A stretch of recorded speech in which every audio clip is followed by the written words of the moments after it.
Hello, എല്ലാവർക്കും നമസ്കാരം. ഇന്നൊരു മാങ്ങാക്കറിയാണ് ഉണ്ടാക്കുന്നത്. അതിനായിട്ട് ഒരു മാങ്ങ ആവശ്യത്തിന് വലിപ്പത്തിൽ കട്ട് ചെയ്തെടുത്ത് വെച്ചു. അതിനകത്തേക്ക് ഉപ്പ്, മഞ്ഞൾപ്പൊടി, മുളക് പൊടി, കുറച്ച് എണ്ണ, ഒരു സ്പൂൺ വിനെഗർ ഇത്രയും ഒഴിച്ച് നന്നായിട്ടൊന്ന് മിക്സ് ചെയ്തെടുക്കുക.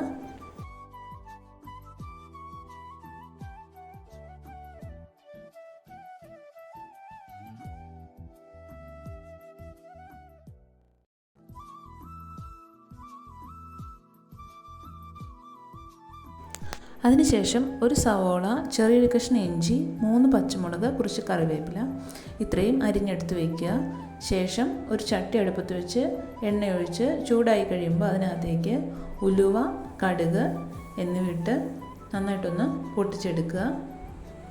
കടുക് പൊട്ടി വരുമ്പോൾ നമുക്കതിനകത്തേക്ക് അരിഞ്ഞു വെച്ചിരിക്കുന്ന സവോള ഇട്ട് കൊടുക്കാം. അത് നന്നായിട്ടൊന്ന് വഴറ്റിയെടുക്കുക. ആവശ്യത്തിന് ഉപ്പും കൂടെ ചേർത്ത് ഒന്ന് വഴറ്റുക.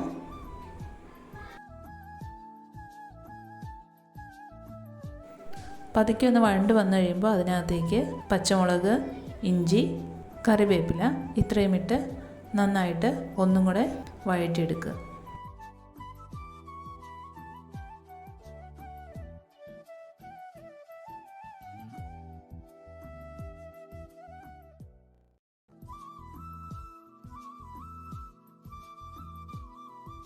ഇപ്പോൾ സവാളയെല്ലാം നന്നായിട്ട് വഴണ്ട് വന്നിട്ടുണ്ട്.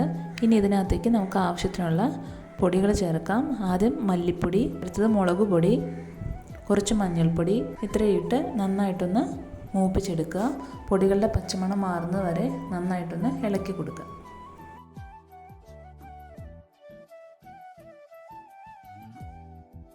അതിനുശേഷം ആദ്യം നമ്മൾ മിക്സ് ചെയ്ത് വെച്ചിരുന്ന മാങ്ങ ഇതിനകത്തേക്ക് ചേർത്ത് നന്നായിട്ട് ഒന്നും കൂടെ ഇളക്കി കൊടുക്കുക.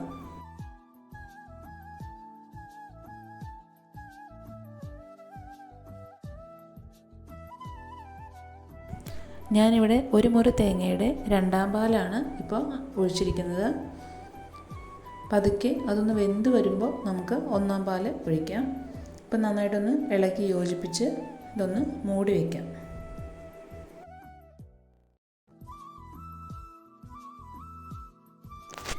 ഇപ്പോൾ നന്നായി തിളച്ച് വന്നിട്ടുണ്ട്. മാങ്ങയെല്ലാം അത്യാവശ്യം വെന്തിട്ടുണ്ട്. ഈ സമയം ഫ്ലെയിം ഒന്ന് കുറച്ച് വെച്ചിട്ട് നമുക്ക് 1ാം പാലും കൂടെ ഒഴിച്ചു കൊടുത്ത് നന്നായിട്ടൊന്ന് ഇളക്കി കൊടുക്കാം. അടുത്ത തിള വരുന്നതിന് മുമ്പായിട്ട് ഓഫ് ചെയ്യണം. അതിനുശേഷം കുറച്ച് താളിച്ചും കൂടെ ചേർക്കുക. അങ്ങനെ നമ്മുടെ മാങ്ങാക്കറി റെഡിയായി. അപ്പോൾ ഇനി നമുക്ക് ചോറുണ്ണാം. ചോറിന് ഇന്ന് മാങ്ങാക്കറിയും മീൻ വറുത്തതുമാണ്. മീൻ വറുത്തതിൻ്റെ കൂടെ ഞാൻ കുറച്ച് സവോളയും കൂടെ ഇടാറുണ്ട്. എനിക്ക് മീൻ വറുത്തത് സവോള കൂട്ടി കഴിക്കാൻ നല്ല ഇഷ്ടമാണ്. അപ്പോൾ ഊണ് കഴിക്കുകയാണ്. അപ്പോൾ എല്ലാവർക്കും വീഡിയോ ഇഷ്ടമായെങ്കിൽ ഒന്ന് ലൈക്ക് ചെയ്യുക, സബ്സ്ക്രൈബ് ചെയ്ത് സപ്പോർട്ട് ചെയ്യുക. Thank you.